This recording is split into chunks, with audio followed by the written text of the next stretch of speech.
a treasure in Reverend John that he can share his talents with us, and hopefully I know he'll give us some good inspiration today. Stuff to think about. For spending the time on your Sunday.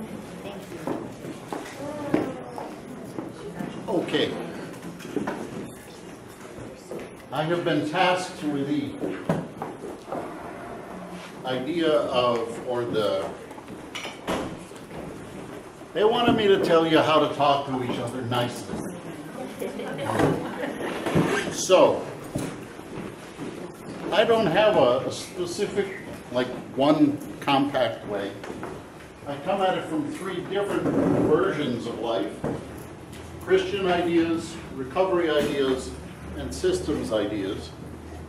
And you're going to hear an awful lot about a woman named Virginia Satir, who's my person for systems. Frank, could you go back a slide? I know it doesn't sound right, but go back a slide.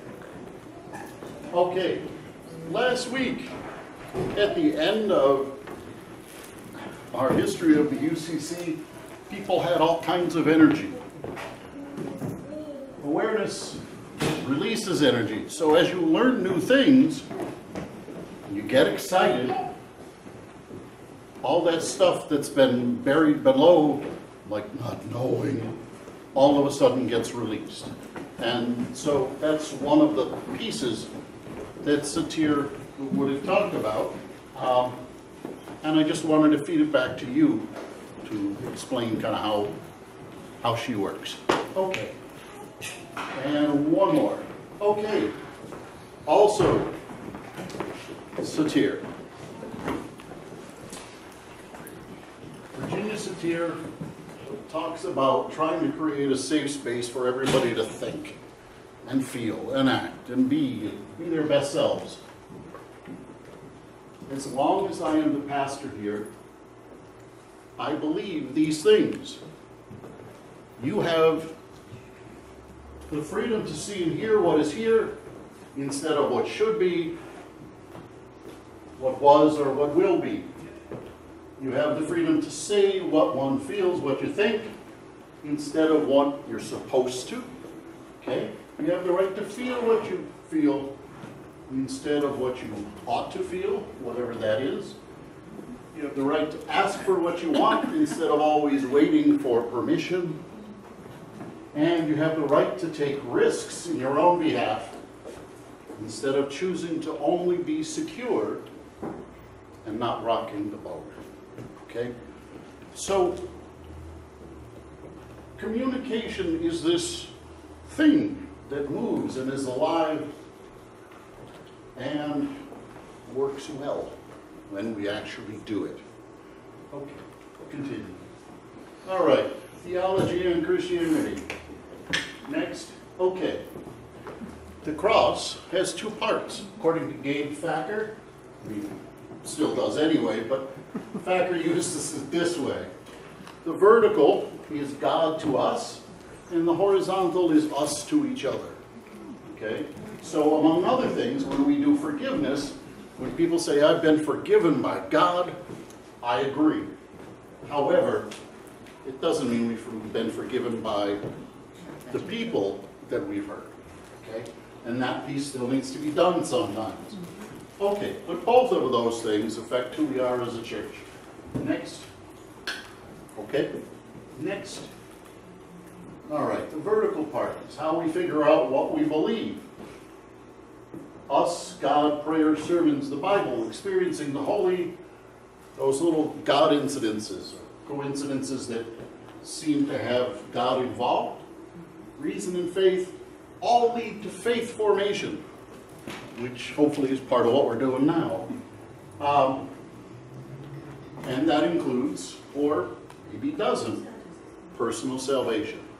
As we talked about the Christian denomination last week, and I said there are 5 tenets, and none of them talk about salvation. I don't know, but let me just say that that's a part of our life together, and it's something we need to think about, talk about, pray about, all that. Okay. The horizontal part, knowing about God as we do, how do we treat each other in the world? What did Jesus say? What did Jesus do? Rauschenbusch is a theologian from the early 1900s. His son actually writes now for the Huffington Post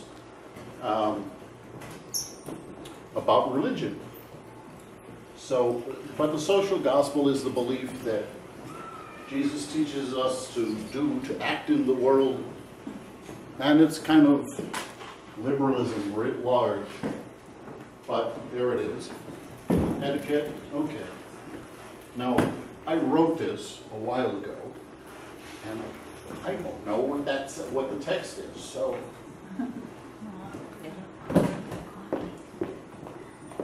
Does anybody, we have a Bible here? There's got to be a Bible. Sherry's getting. Oh, right here. Got it. Okay.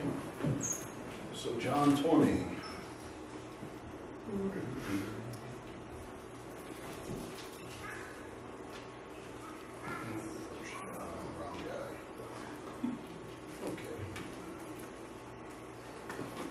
John 20, 19 to 28.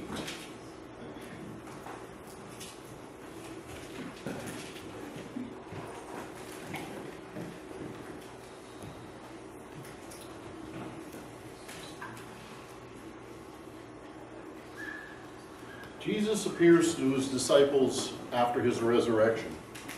On the evening of the first day of the week, when the disciples were together with the doors locked for fear of the Jews, Jesus came and stood among them and said, "Peace be with you." After this, he showed them his hands and his side, and the disciples were overjoyed when they saw the Lord.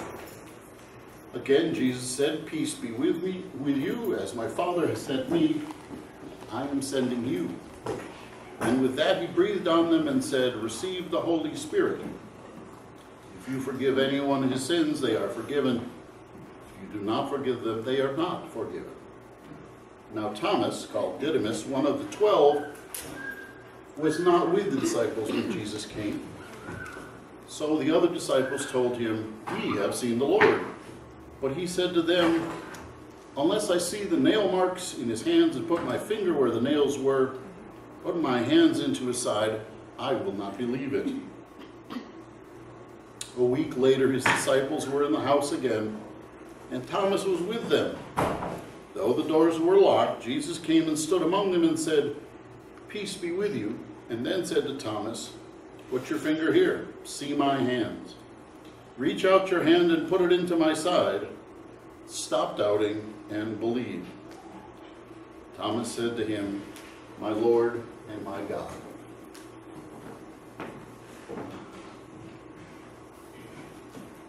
So, picture a bunch of crosses on a hill, and we're all talking to each other from our own crosses. Jesus comes to us, as he came to Thomas, with our doubts or our thoughts, and brings us faith. So, we are free to converse, but our stories remain with us. When Jesus shows Thomas his hands and his feet, Jesus is off the cross, but the memory of the pain, the physical history, is still there. And so it is with us. Okay. All right. So we all do theology. We all have our understanding of this is how the world works. Jesus included Zacchaeus, the short guy, who was a tax collector. And he included the woman at the well, who he wasn't supposed to be talking to neither.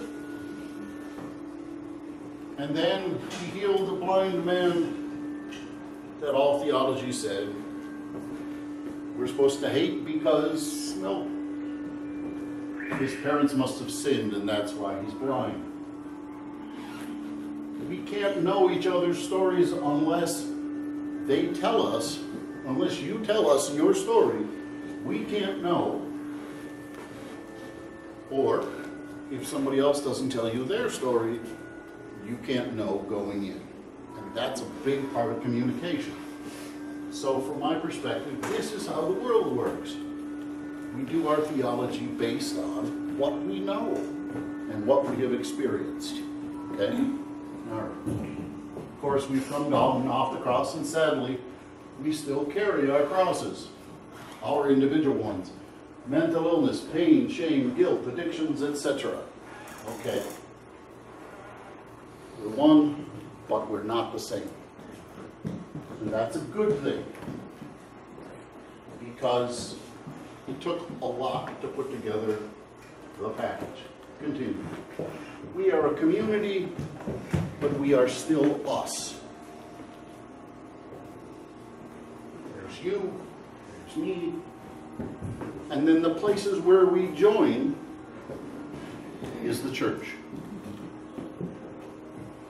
We like to think of things as being cut and dry. Well, the Bible, which we think of as one book, is actually 88 books. 5 stories from the Torah. There are wisdom books, there are prophets, there are 4 Gospels, there's the history of the church in Acts, and letters of the early church. Continue. Is there one God? Well, yes, of course, and, well, no, sort of.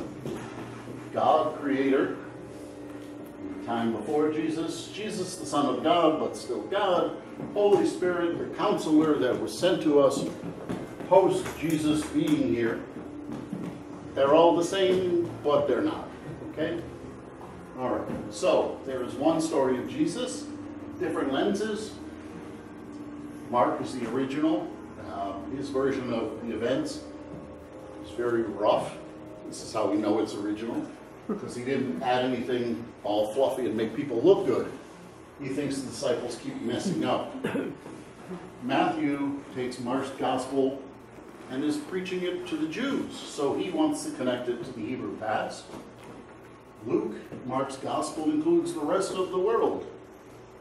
So he talks about times when Christ expands the world of who this is for. And John, the Gospel of John, is totally different. It's this metaphysical, holy mystery thing. Okay? There are 2 parts of Jesus' ministry. There's the person of Christ, what Jesus taught, and the works of Christ, how Jesus saves us. Okay? Continue. Community that lives and breathes is full of different things, different viewpoints, different history, different individual development, and each of you have things that you value that other people don't. But all of these things are important. Okay. So, Christianity then, rather than being one thing, is a bunch of loosely tied things that are tied together and look like one. Our church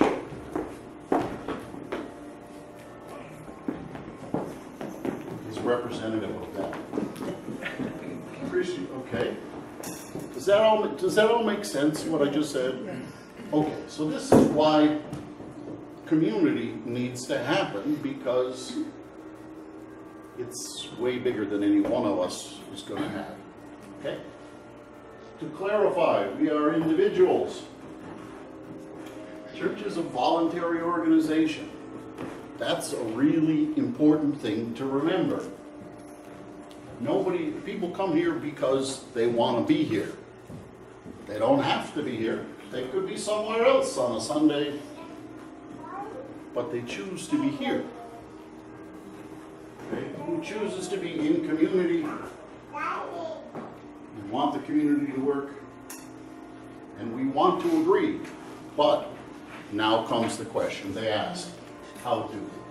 Okay, Quakers make decisions in consensus format. It takes them forever to do anything. Okay? But when they do it, everybody agrees. And that's why it takes so long. Okay? It just everybody they have this open process. People are ready to speak their minds and all that kind of stuff. People are committed to having creative solutions. And again, when they do something, it's serious and important and everybody's agreeing to it, but it takes forever. Okay, next. So there are two ways of getting to agreement. Quakers, which I just talked about, and the UCC/Congregationalist version, representative democracy. Boards represent the congregation. If you're serving on a board, you're serving on it because you know something about whatever it is they're talking about, but you also represent the people in the congregation. Action here is a majority vote. Sometimes that's 50% or 75% or more. Congregational polity, church votes on everything. Majority rules, and as I said, it's a lot quicker than Quaker. We get things done on the positive side, think about things on the positive side, but some conflicts might not be settled even though we voted. 80% of the people could say, yes, we think this is the way to go, and there are 20% who aren't as sure. Okay, so conflicts, just plain and simple. Okay. Now, if we all have one view, somebody's not thinking, somebody's not feeling, somebody is not expressing themselves. Living, breathing humans and congregations have thoughts, feelings, and actions, and choices about all of them. Okay? A healthy congregation values individual opinion while not hurting the larger body.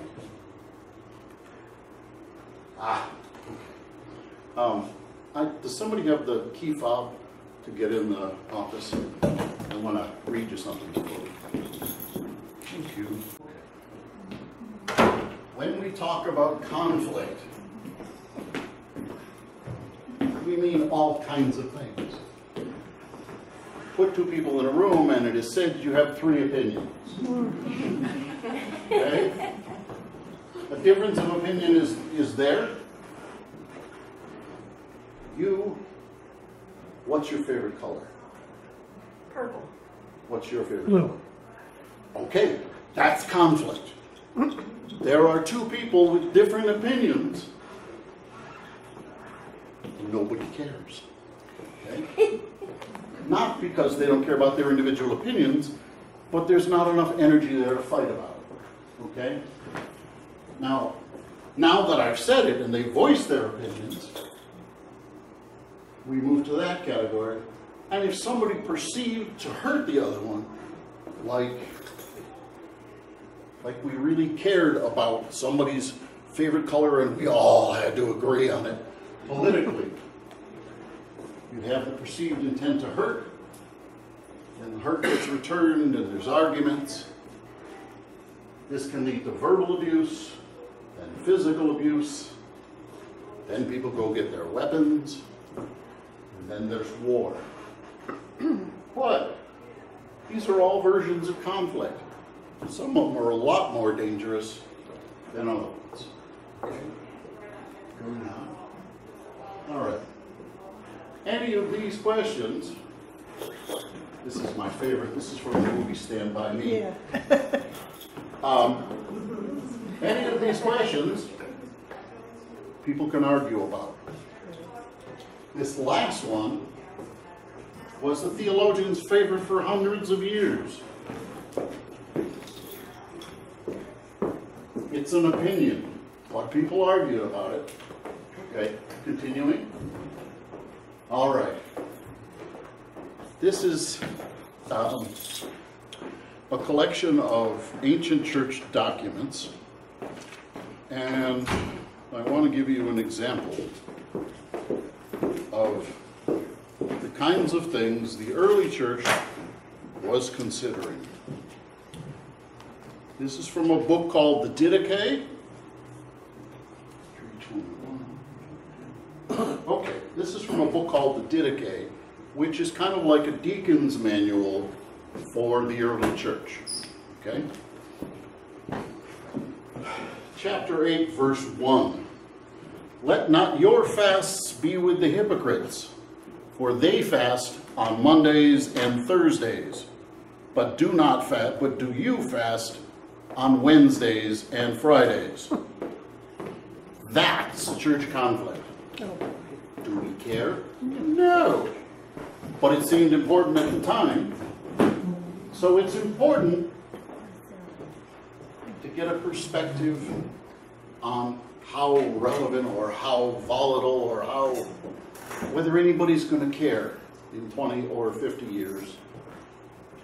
But the church has been fighting, just in case you thought, oh, those people were saints and never did nothing. No, they've been fighting over stupid stuff since the beginning of time, and many churches continue the tradition. Okay, next. All right, now we're getting to recovery. Many of you don't know it. I assume most of you don't know it. Maybe none of you know it. But I wrote a book called Getting Your Life Back, which is about recovery from addiction. As a therapist, for whatever reasons, I found myself working with a lot of addicts and wanted to write a book about how to get better. Now, for people who haven't been on the planet for a long time, or never knew how to be nice, I had to go back and teach them basics. And these are the beginning of the basics. Boundaries. In order to keep people's stuff separate, I use these 3 questions. Is it yours? That's all you need to know.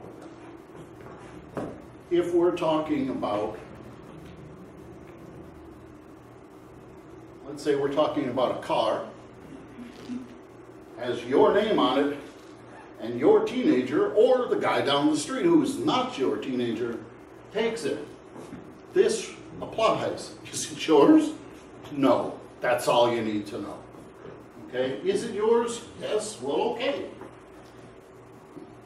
The next one was taught to me by an alcoholic who finally got his life together by focusing and saying, 90% of your life is none of your business. By that he meant, what other people think of you, none of your business. What the world might think, should think, could think, don't worry about it. What you're in control of is your life, and that's probably only 10% of it, okay? And then this is my favorite. Never solve a problem somebody else doesn't have. Oftentimes, couples come in and she usually wants me to convince him that he has a problem. He probably does. He doesn't have a problem. She has the problem and obviously is exercised about it, but he doesn't have a problem. Okay? You can tell him, okay, drinking a 30-pack every weekend is not a good idea, but it's not a problem until he thinks it's a problem. Okay? So a lot of folks with really bad boundaries try to solve a problem that somebody else doesn't have. Okay? In some circles, and this is really a challenge, I have to tell you, the more I watch it, the more I know that it's hard for people not to solve a problem that somebody else doesn't even recognize they have. For instance, are you saved? If you're not saved, you're going to hell. Let me tell you how to save you. I didn't know I had a problem. Okay? People get irritated, first off, because you keep messing with their head and telling them their reality is not what it is. And then you're going to solve the problem for them. Okay? And this happens all the time. It's just a really bad idea. Okay, next. All right. This is it. Okay? There is nobody in this room or in the Vatican or anywhere else on earth that is more loved by God than you. At the same time, there is no one on the face of the earth, including the Vatican, who is loved less by God than you. Okay? It is as simple and as basic as that. You are important, but no more important than anybody else. Okay. All right. So starting to do the work, feelings. We all have them. It's important to pay attention to them. If I step on your foot and it hurts, it's important to pay attention to that hurt. Okay? One of the things people struggle with in this society more often than not is, do I have the right to that feeling? I don't know. It's just a dumb question. Because you do have the feeling. It exists. Okay? That's important. They are, you just do have them. Right question. Okay. Next, you are made up of thoughts and beliefs, feelings, which get expressed in actions. Okay? All right, continuing. Thoughts. You see things or feel things, and you have thoughts about them. For instance, you see a green tree, you think, that's a big tree. Or, I'll have to rake it later. Or, I'll just chop it down. Or, I hate green. Or, I love that tree. They're all thoughts about the same thing. Okay, go ahead. Action. Using our thoughts and our feelings, we often act. We have choices here, and this is where the rubber hits the road. Okay?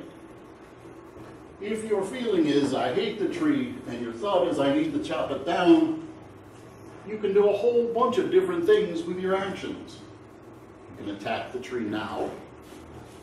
Most of us don't have axes with us, so that would require punching the tree down, and that's not going to work very well. But you can do it. You can do it. You could call somebody who will cut it down. There we go. Punch it. You could buy it an axe. Or you could say, you know, I just don't feel like it. Leave it there. Okay? So opinions and theology. If we move all the stuff that I just said into theology, talking about what we believe as a church or as individuals, let's say person one thinks slavery is in the Bible, and therefore it's okay. People in the South and people in the North made this argument. Okay? Sure, Paul freed Timothy, but slavery's everywhere. Esther was bought as a slave. So apparently it's okay. So their actions speak from that. Going on. Person two, that modern person like you and me, thinks all people are equal before God, and they feel outraged. Are you kidding me? How can you possibly think that in this day or age? Then you have options about how to act on those thoughts and feelings. You can yell. I would choose that one. But away from people.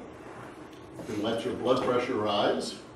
Lots of people do that. That's why we have coronary problems in America. You can run out of the room and yell. I'm going to put 1 and 3 together. Or you can ask why the person thinks what they think and what difference it makes to them. You can breathe deep, count to 10, or you can pray. All of those are possible options with the same thoughts and feelings. Okay? So if somebody says to you, I had to be true to myself, yes, you had to have those thoughts and you had to have those feelings, but you didn't have to act that way. You had choices about how to act on yourself. Okay? So, you go back to those really strong structured things. Is it yours? Well, are we talking about the opinion or a historical body? Okay. Is it my opinion? Yeah. Do the slaves have the body we're talking about? Yes, and that's not ours. So we got to be careful about speaking for them. You take 90% of your life business thing, depends on your history. You're a slave, or your family is from slaves.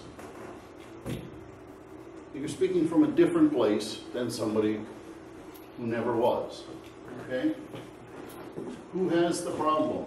You do. They're fine with their answer.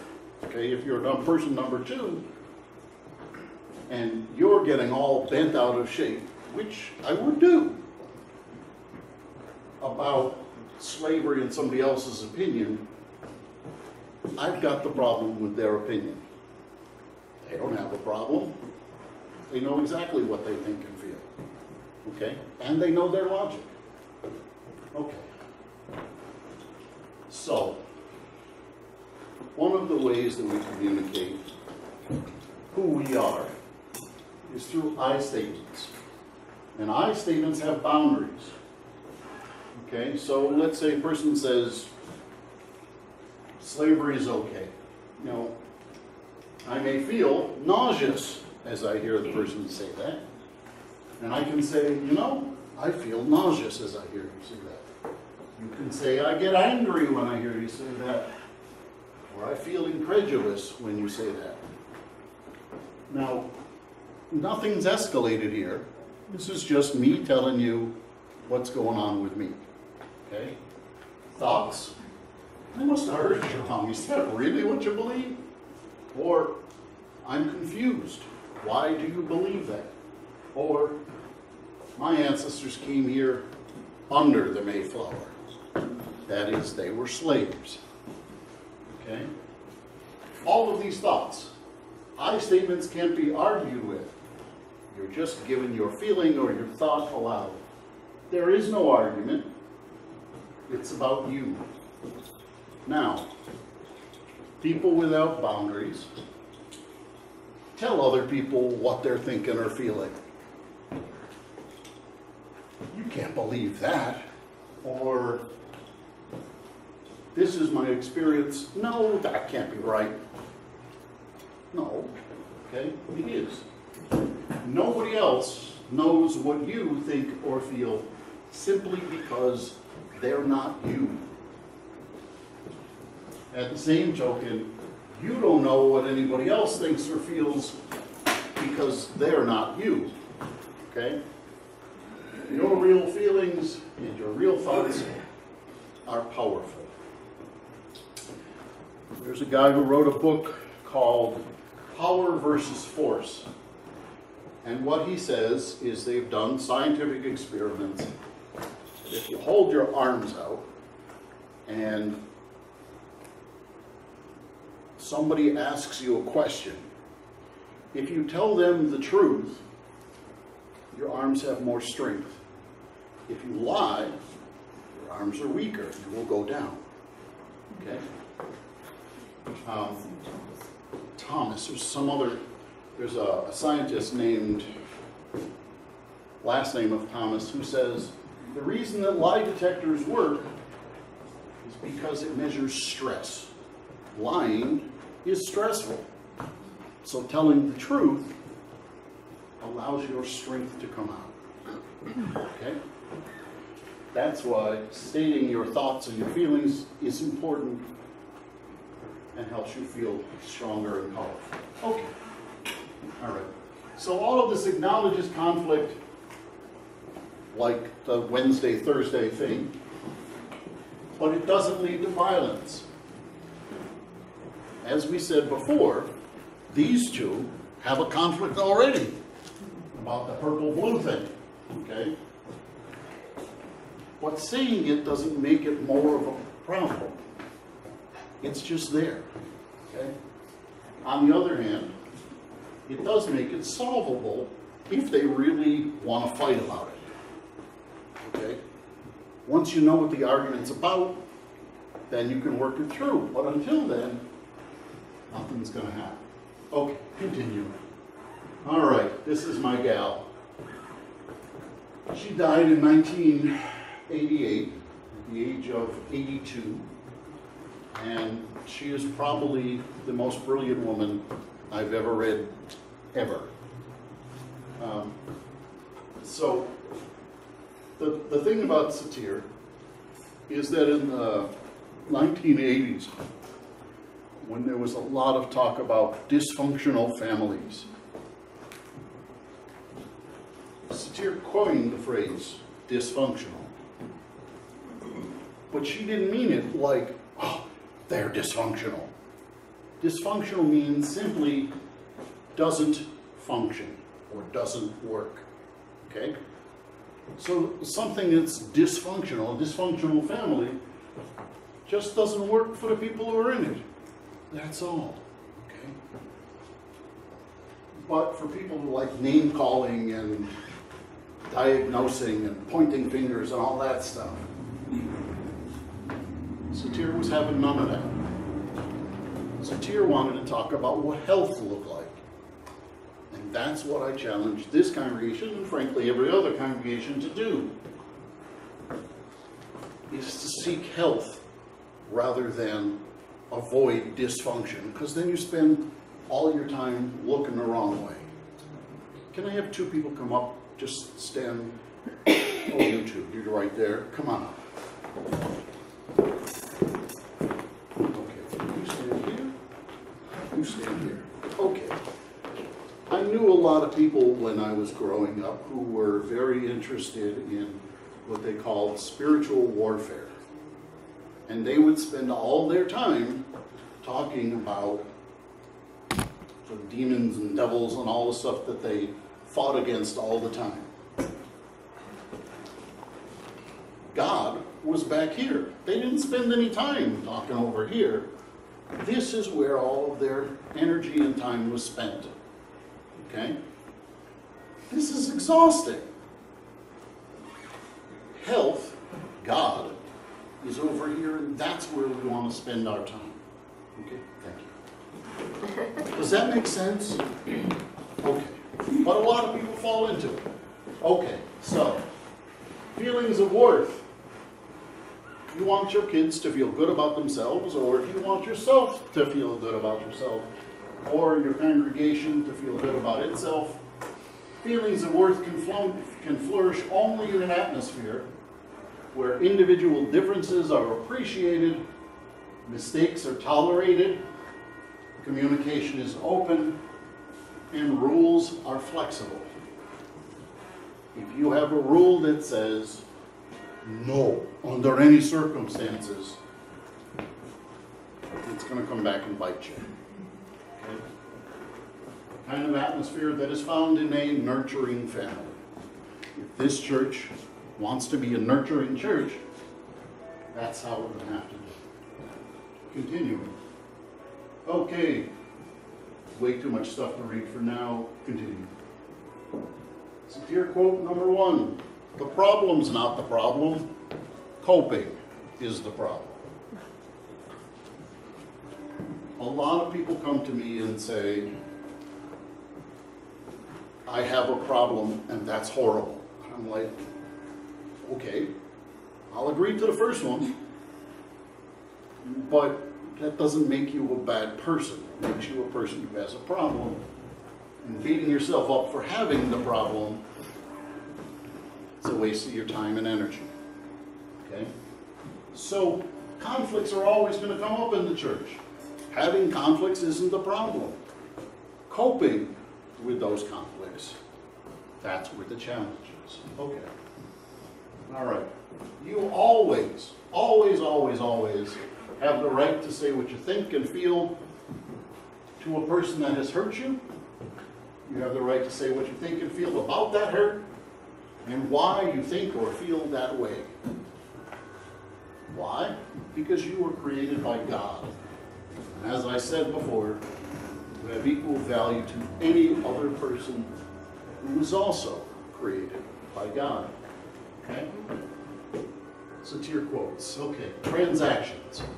Transaction is anything that happens between a person and another person, or a person and the environment, or whatever. And they all base themselves, they all have three parts. Self, the other thing that we're interacting with, or the person, and the context of what was going on at the time. To determine what fits, what a good solution is, you want to take into account all of those things. Okay. All right. Ah, I love this. This is, I have a friend, I'm going to call him Tom, in case he actually ever shows up here. That's not his real name. Okay? Tom had dinner with his brother, his sister-in-law, and his father. He and his father are both libertarians, but they could be anything, it doesn't matter. And his brother is sort of a libertarian, and his sister-in-law, nah, she just doesn't get into it. So they're at dinner. My friend Tom goes on a rant about how hard it is to have all these rules and government this and government that. And he says, and don't even get me started on schools. Teachers are just another brick in the wall, which is a song by Pink Floyd, and a whole nother thing. But he says that. 20 minutes later, his brother and his girlfriend, or excuse me, his brother and his sister-in-law leave the party and they go home. And they don't talk to him for 3 weeks. His brother has no idea what to say to him, and no idea what to say to his wife. Why? Because his wife is a teacher. Okay? Can anybody see what went wrong? Well, again, Tom didn't have any idea that he'd even hurt anybody, because he was off on a rant about intellectual things. They weren't about any one person. Well, okay, but they were. Okay? All right. What wasn't taken into account is the other person, and actually himself, but the context. He was in an intellectual rant. And so only this thing about the rules and the way things should be talked about the rest of the things. Okay? And that's how people get hurt. Continue. Okay. Now this is how theological arguments happen. People think they're having intellectual arguments with people who are still people. It is my understanding that at some point in here, somebody in this church told kids who have Jewish friends the Jews are going to hell. Now, that may be a theological standpoint. That may be that person's opinion. It may even be true. I don't know. None of us know because we don't make that decision. But the person said that, just like my friend Bob, the relationship was destroyed for a period of time. Bob got to hear about it later, after everybody cooled down and all that stuff. Whoever this kid was, we may never have seen them again.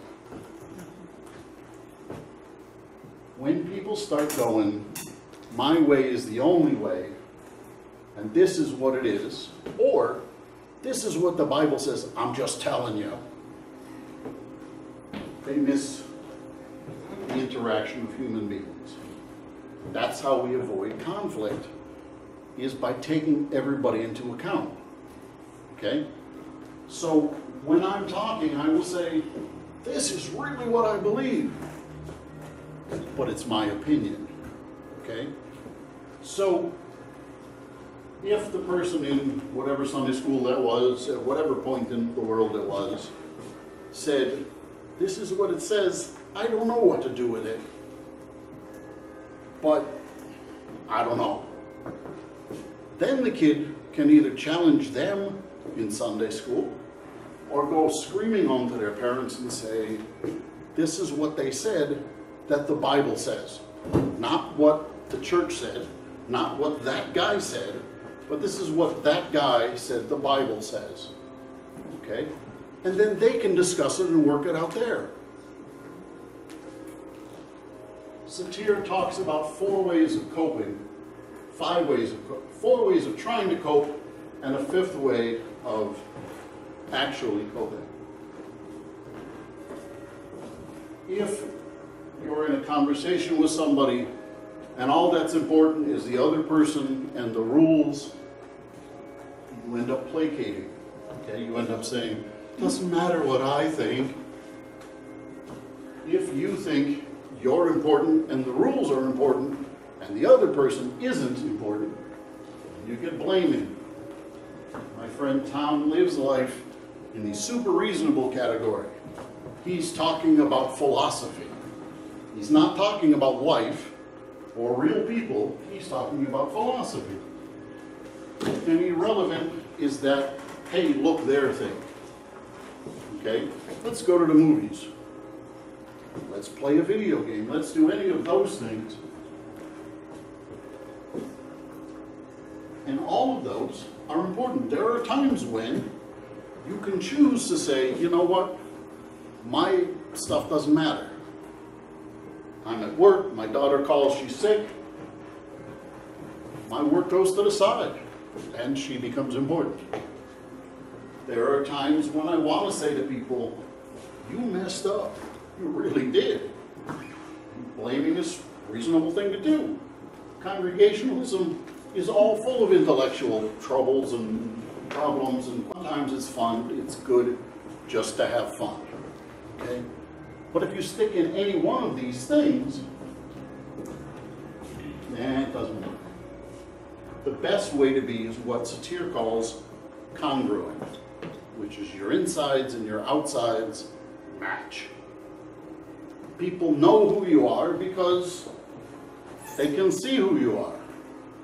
If you say, I believe in that, and you're happy, they believe that. If you say, I don't believe in that, and you're unhappy, they believe that too. Because your insides, what you're saying, and your body language and your spirit matches. Okay? That's called congruence. And that's the thing I would hope we would all find.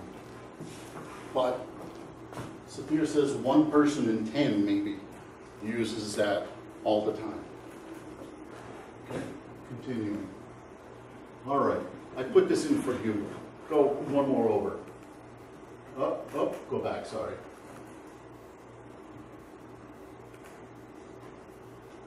We need 4 hugs a day for survival. This is Satir. This is how she got mushy-gushy and all like that. We need 4 hugs a day for survival, she says, 8 hugs a day for maintenance, and 12 hugs for growth. Who's going to argue with that? As a therapist, I know that there are people who are uncomfortable with touch. So I tend to shake hands, and I got in that groove. But people here like to hug. Yes, you too. I know.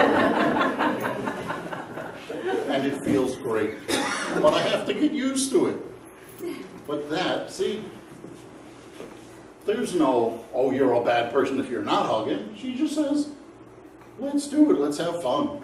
Okay? All right. So, continuing. Finally, in rough waters, when people are trying to figure stuff out, what's important, Satir says, is understanding and clarity, not agreement. Okay? That's how you have dialogue. I tell you what's important to me. You tell me what's important to you. We may not, they may not have to spend the rest of their lives convincing each other about their favorite color. But they get to know more about who they are when they ask them why that is. Okay? So, understanding the other person and being clear about the other person, about why they think what they do, that's more important than everybody thinking the same thing. Okay? And that's why dialogue is important. And if we do that, you among yourselves, you and me, whatever, the church will be healthy. And we will communicate as Christians because we'll take into account the person we're talking to, as well as whatever intellectual thoughts we might have about theology. Okay, I think that's it. Is there one more? There it is. Okay, the whole thing, smaller. Okay, that's it. Thank you for coming. There's a question, Reverend. There's a question. Yes, there's a question. Please, go ahead. I have a question. Assuming that people are working with this method, Yeah. and you have in front of the prudential people, do we paint this hall purple or do we paint it blue? And you find out why this person's crazy about purple and why this person prefers the blue over the purple. And everything's legitimate and everything's been discussed and it's done very clear with understanding where people are coming from, and they've talked it to death. Who makes the decision if it's blue or purple? Is that a congregation membership vote?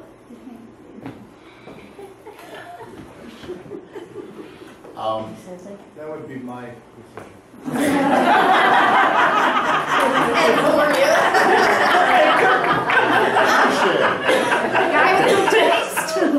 The other piece that needs to be taken into consideration is what that room is doing. Okay? If it's a room for kids to not get any stimulation, then painting it one color is going to make more of a difference than painting it the other one. So that needs to be taken into consideration. If it threatens to get to be a big blown up thing, then yes, the whole larger congregation needs to take a vote and have a say. But it's not an argument worth having, I think. Okay? So I don't know if that helps, but that's... Oh, I think it's probably, yeah. I don't think it would necessarily go to the whole congregation. We have little committees, so it would be a committee that would be making that decision. Right, but she was saying, within the committee, there are people who are arguing about it. Yes. Well, okay, then, I like Maureen's answer. She says paint it beige. The compromise, yes. that's That it. we left that out, totally, the compromise. We'll let the Quakers do it. Right. Yes, paint it red so that nobody's happy. That's right. That's it. Red. Any case, What did they paint the jails, kind of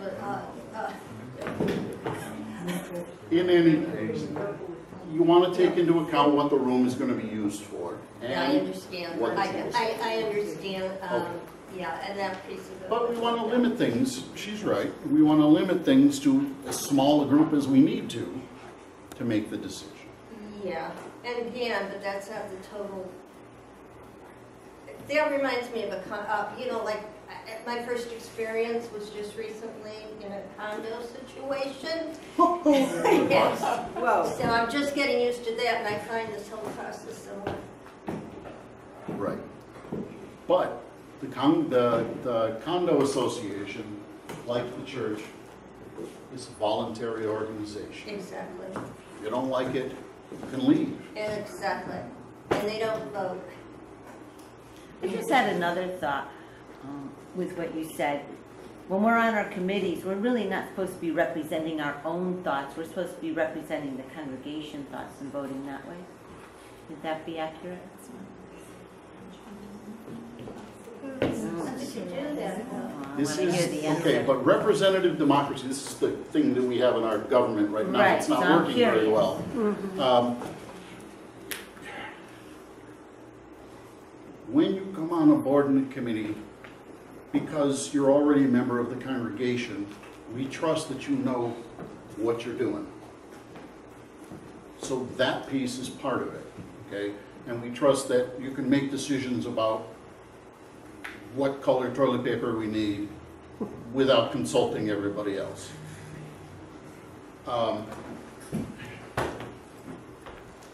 But tell me your question again. I'm sorry, I just slipped. When we are on a committee, should Oh, we be represent. speaking Okay. for our own self, or should we really be trying to represent the Right. congregation? 'Cause what my opinion might be, how I want to vote, might not be exactly what the majority of the congregation Right. wants. You want to take your expertise regarding the matter and use it to figure out what the congregation wants, or what's actually going to work. Because I may want you to put a $5 roof on the building based in artistic paper, but it's not going to work very well if you know anything about roofing, which I do, sort of, only enough to know that that's not going to work.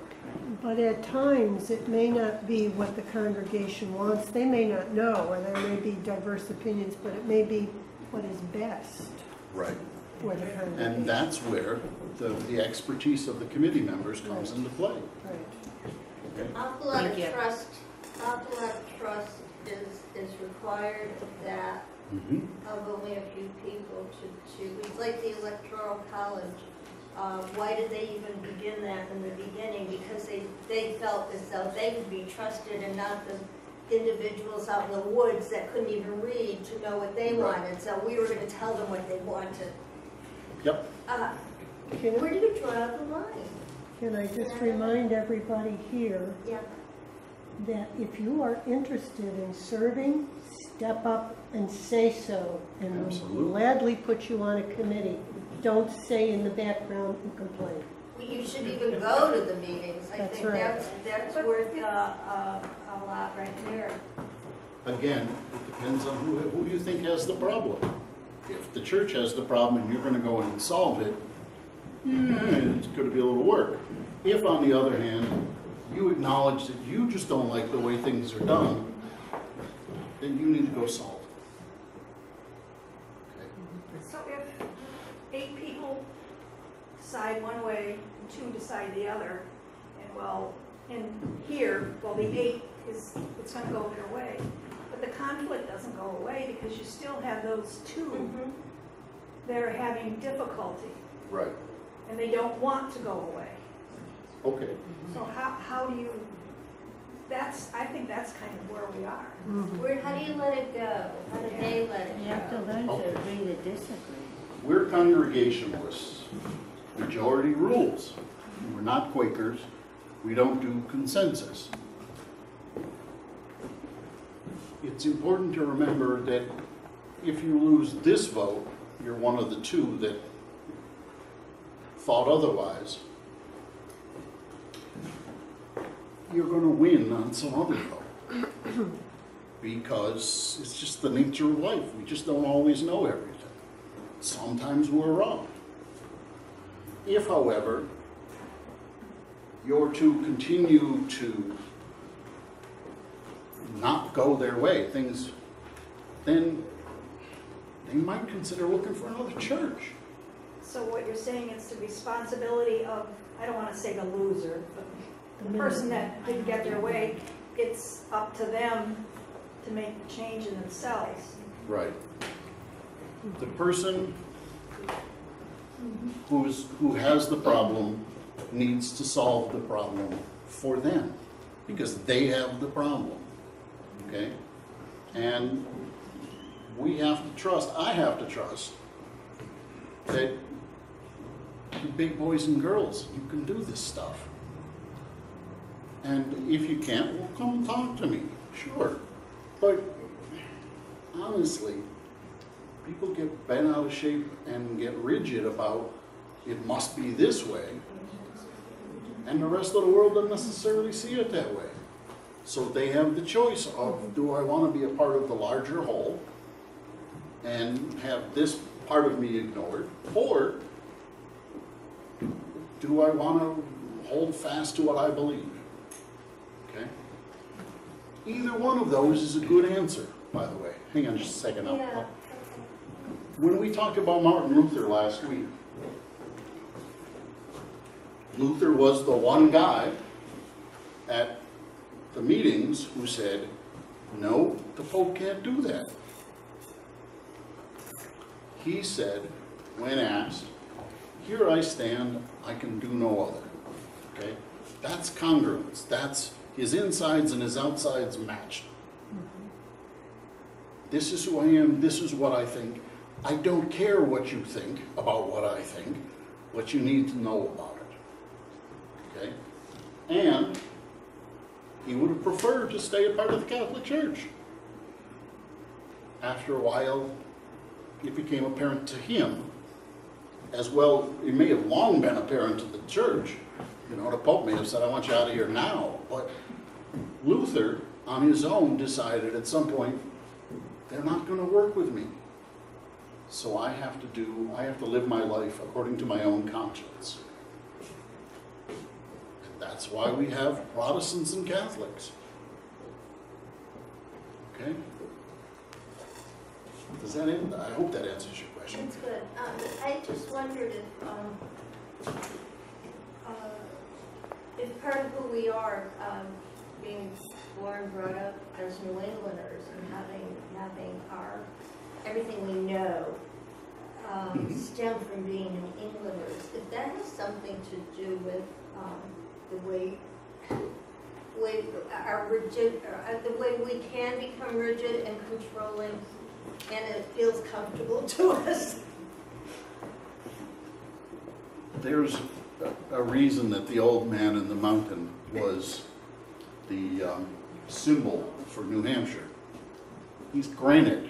He's not moving. He's not going anywhere quickly. Okay? Disintegrated. Yes, and he disintegrated.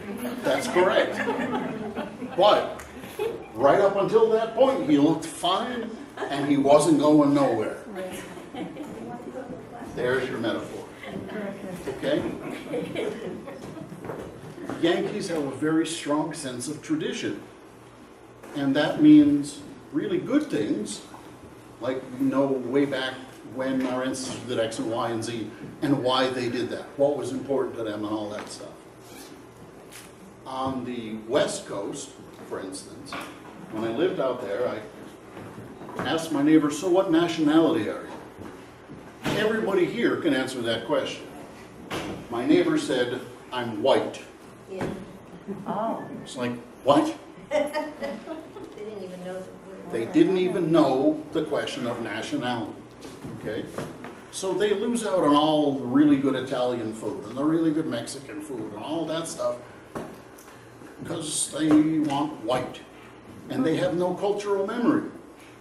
So their conversations can't get deep because they know what they know, and that's taking place in the last 5 minutes. Okay? So yeah, it is part of who we are. But if you come here, you gotta know that. And at the same time, when new people come in, the community changes. Just by definition, it changes when you got new people in it. So if somebody comes from the West Coast and they become a member of this church, they may not celebrate Columbus Day or care about the controversy about Columbus Day because they don't have a nationality, they just have a color. Okay? And maybe there's some point of that that allows us to think differently. Okay? Think differently. Doesn't mean do anything with it, but at least think about it, process it, and then figure out what you want to do or not. And in New England, we're really good with the not. We can think about it. We love to think about it. It's important to think about it and then not do it. Sort of. Okay. Anything else? All right. Well, thank you again for coming.